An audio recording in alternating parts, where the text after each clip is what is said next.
धर्म स्नेही बंधुओं, आचार्य पूज्यपाद स्वामी ने पंचमा गुरु भक्ति के अंतर्गत सर्वांजनेन्द्र चंदान सिद्धानाचार पाठकान साधून रत्नात्रयम च वंदे रत्नात्रय सिद्धे भक्त्याः। रत्नात्रय की सिद्धि के लिए सर्वांजनेन्द्र चंदान सभी अनंत भगवानों के लिए सिद्धान आचार्य पाठक सर्व साधुओं को चार रत्नात्रय की भक्ति से बंदे में नमस्कार करता हूँ। वंदना करने की जो प्रक्रिया है वह वंदना करने की प्रक्रिया रत्नात्रयधारी जो होते हैं उनकी वंदना की जाती। वंदना दर्शन दोनों में जमीन आसमान का अंतर होता है। वंदना हम दर्शन भगवान के करते हैं, वंदना करते हैं, स्तुति करते हैं। दर्शन सामान्य होता है, वंदना स्तुति विशेष होती है। दर्शन सभी लोग करते हैं पर स्तुति और वंदना साधु के दो कर्तव्य हैं। एक तीर्थंकर भगवान के गुणों का गान करने का नाम वंदना और 24 तीर्थंकर भगवान की स्तुति करने का नाम स्तुति नाम का कर्तव्य है। दर्शन सामान्य से होता है, हम भगवान के सामने खड़े होकर के भगवान के दर्शन आदि करते है ना, और कृति कर्म करते। वंदना में नियम से आचार्य की 3 कायुसर्ग पूर्वक वंदना होती है। कितने? आचार्य की 3 कायुसर्ग कृति कर्म पूर्वक वंदना होती है और उपाध्याय महाराज की 2 कृति कर्म पूर्वक वंदना होती है और साधु परमेष्टि की 1 कृति कर्म पूर्वक वंदना होती है। लेकिन हर समय 3 कृति कर्म नहीं किए जाते हैं। शाम और सुबह। कब? शाम और सुबह 3 कृति कर्म पूर्वक, जिसे बोलते आचार्य वंदना। सिद्ध भक्ति, श्रुत भक्ति और आचार्य भक्ति। उपाध्याय परमेष्टि के श्रुत भक्ति, आचार्य भक्ति। साधु परमेष्टि के सिर्फ सिद्ध भक्ति पूर्वक हम उनकी वंदना करते। किस उद्देश्य से लेकर के? रत्नात्रयधारियों से रत्नात्रय ग्रहण करने की भावना से हम उनकी वंदना करते हैं। रत्नात्रय धर्म की आराधना करते। ना किसी का कुल पूजा के योग्य होता है, ना किसी की जाति वंदना के योग्य होती है। जो उन्होंने रत्नात्रय के लिए धारण किया वह रत्नात्रय वंदना के योग्य है, क्योंकि जाति का मद भी सम्यक दर्शन को दूषित करता है। जाति का जो मद है वो जाति का मद हमारे लिए सम्यक दर्शन में दोष लगाता है, और जहाँ सम्यक दर्शन में दोष लगता है, सम्यक दर्शन दूषित होता है, नियम से वहाँ पर सम्यक ज्ञान भी दूषित होता है। तो ऐसे रत्नात्रय, सम्यक दर्शन, सम्यक ज्ञान और सम्यक चारित्र, इन तीनों की जो एकता है उस एकता के लिए रत्नात्रय धर्म में कहा गया है। और श्रावक पर्युषण पर्व में रत्नात्रय धर्म की पूजा करता है। कोई रत्नात्रय धर्म की विधान करता है, कोई रत्नात्रय धर्म की जाप करता है। ना तो रत्नात्रय धर्म की पूजा से निर्माण होता है और ना रत्नात्रय धर्म की जाप से निर्माण होता है और ना रत्नात्रय की विधान से। रत्नात्रय धर्म को धारण करने से ही जीव संपूर्ण कर्म को क्षय करने में क्या होता है?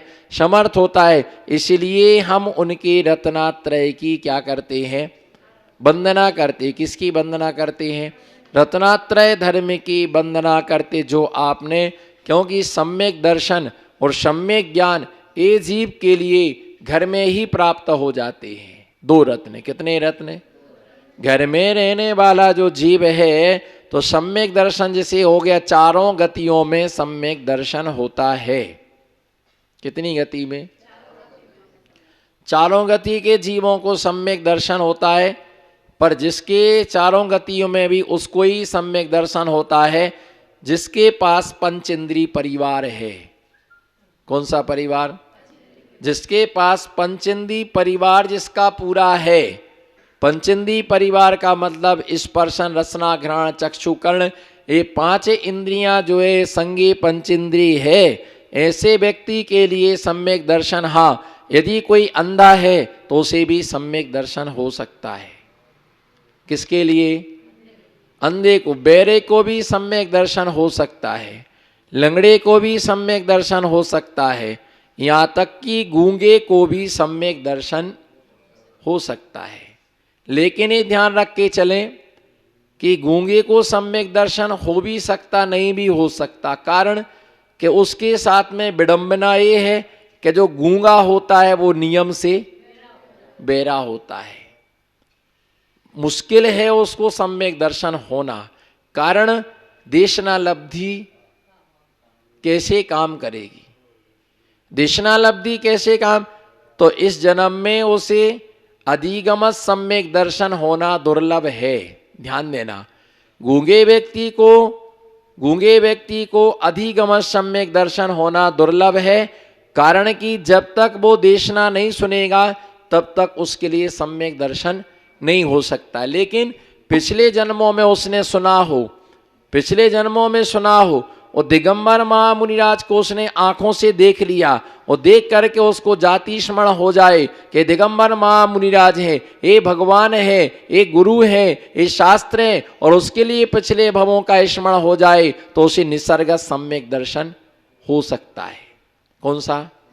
किसके लिए? गूंगे व्यक्ति, क्योंकि वर्तमान में तो वो सुन नहीं पा रहा है, लेकिन पहले का उसने जो सुना है और उसी स्मरण में आ जाए तो गूंगे को भी सम्यक दर्शन हो सकता है। अंधे को भी, गूंगे को भी, लूले को भी, लंगड़े को भी, बौने को भी हो सकता है। कुब्जक संस्थान जो कूड़ा कुबड़ा है उसके लिए भी सम्यक दर्शन हो सकता है। सम्यक दर्शन होने में कोई बाधा नहीं है। विकलांग है, अंधा है, कोई भी कैसा है, काला है, कलूटा है, जिसके शरीर की आकृति विकृत है वो भी सम्यक दर्शन प्राप्त कर सकता है। और जैसे दर्शन प्राप्त हो गया ऐसे जीव को ज्ञान में भी कोई बाधा नहीं है। लेकिन बाधा कहाँ आती है?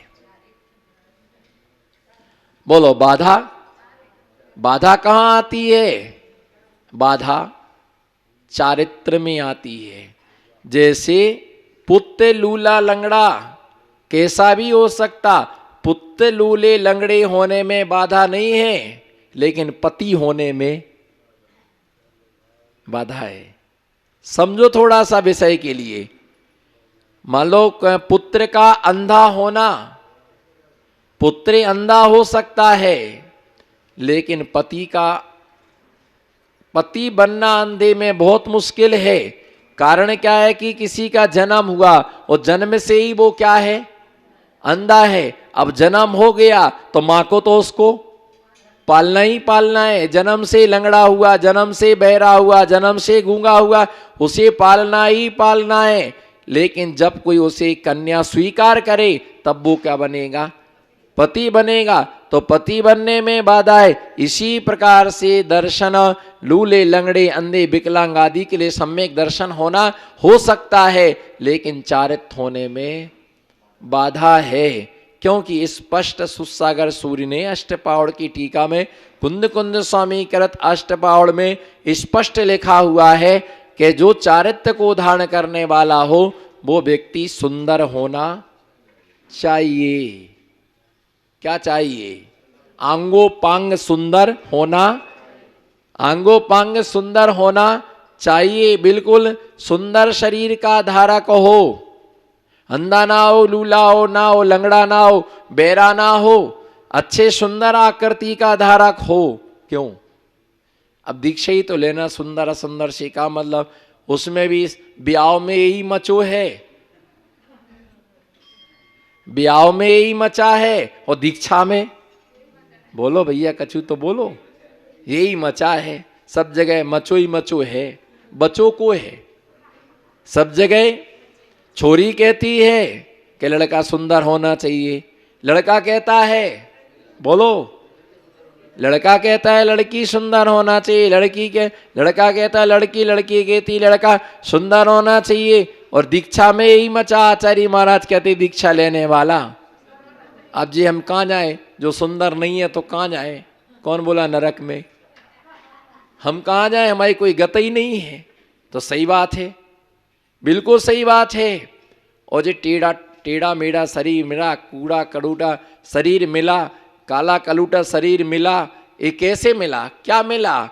अशुभ नाम कर्म के आश्रय से। किससे? अशुभ नाम कर्म के आश्रय से जीव विकलांग होता है।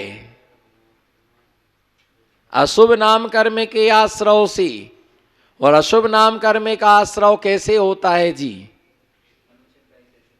है ना, ये क्या है कि मन वचन का है कि असुप्र धर्मात्मा जनों से विसंवाद करने से। क्या? धर्मात्मा सूत्र तत्वार सूत्र का धर्मात्माओं के साथ में क्या? विसंवाद करने से अशुभ नाम कर्म का क्या होता है? आश्रय होता है। धर्मात्मा जनों से जो व्यक्ति विसंवाद करता है, विसंवादनम च शुभस्य नामना। क्या? तो जो क्या है, धर्मात्मा जनों से क्या करता है? विसंवाद करता है। उस व्यक्ति को अशुभ नाम कर्म का क्या होता है? उसे अशुभ नाम कर्म का आश्रय होता है। मुनिजनों से विसंवाद करना, उनसे तू तू मैं करना, उसे उनके लिए जवाब देना, तुम क्या समझते अपने आप के लिए, ऐसे ऐसे लोग है ना, आपको बाहर करना हो करो, रहना हो रहो, आपको जाना हो जाओ, हम सेवा करते और हमको ही डांटते, हमको ही बहस करते हो। अनेक प्रकार से उनको आशब्द और उनकी मर्यादा ना रखना। ऐसे व्यक्ति अगले जन्म में क्या होते हैं? विकलांग होते हैं, हीन होते हैं, बुद्धिहीन होते हैं। अशुभ नाम कर्म का आश्रय धर्मात्मा जनों से क्या क्या करना? विसंवाद करने से अशुभ नाम कर्म का और तद विपरीतम शुभस्व, है ना। और सही उनकी विनय करने से, जिनको भक्ति सुंदर रूपम कहे का है भैया, ये रत्नकर्ण श्रावकाचार्य का भक्ति सुंदर रूपम, जिनेन्द्र भगवान की भक्ति करने से रूप क्या मिलता है? अच्छा मिलता। जो आपको अच्छा शरीर मिला, आपने पहले अच्छे से भगवान की भक्ति की, पूजा की, इसलिए आपको पूरे अंगों पांग मिले, आपको पूरा पूरा आपके लिए शरीर मिला, आपको अच्छा शरीर। सुंदर शरीर का मतलब क्या है? सुंदर शरीर का मतलब ये नहीं है कि आई बिरू करा के आ जाओ। महाराज ने कहा था सुंदर होना चाहिए, ऊपर वाली पलक पर हरा और नीचे वाली पलक पर नीला। महाराज ने कहा था। यहाँ वहां के बाल ने बिल्कुल एकदम वेलकम, मोस्ट वेलकम पट्टी, बिल्कुल किनारा। आपने कहा था महाराज, वो आता है पोतने का। पहले लोग दीवारें पोतते थे और आज लोग गाल पोतते हैं।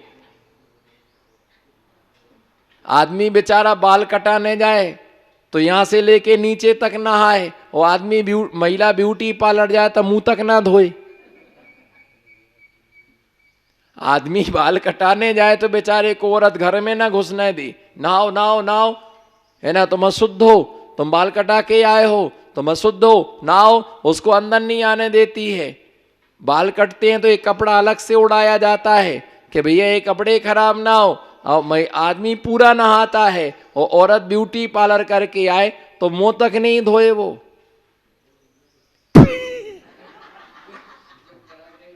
देखो कैसी बुड्ढे बुड्ढे लोगों को भी आनंद आ रहा है। तो भैया ये विडंबना है, ध्यान रख करके चलना कि सुंदर शरीर का मतलब ये नहीं होता कि चमकदार हो। सुंदर शरीर का मतलब होता है कि उसके अंगों पांग पूरे होना चाहिए। अंग माने मस्तक सही हो, पीठ सही हो, कमर सही हो, 2 हाथ 2 पैर, वक्षस्थल, उसका ये 8 अंग है। कितने अंग हैं? 8 अंग हैं। और उपांग का मतलब आंख, कान, उंगलियां, दंत, है ना, ये उपांग कहलाते हैं। सुंदर आकृति का धारक हो तो उसको देख करके लोगों का यथार्थ श्रद्धान क्या बनता है? यथार्थ उनका श्रद्धान बनता है। और यथार्थ श्रद्धान से, है ना, लोगों को लगता कि देखो कितनी अच्छे तन के धारी, कितने अच्छे लोग हैं, और कितने अच्छे लोग संयम को क्या करते हैं? धारण करते हैं। कितने अच्छे लोग संयम को क्या करते हैं?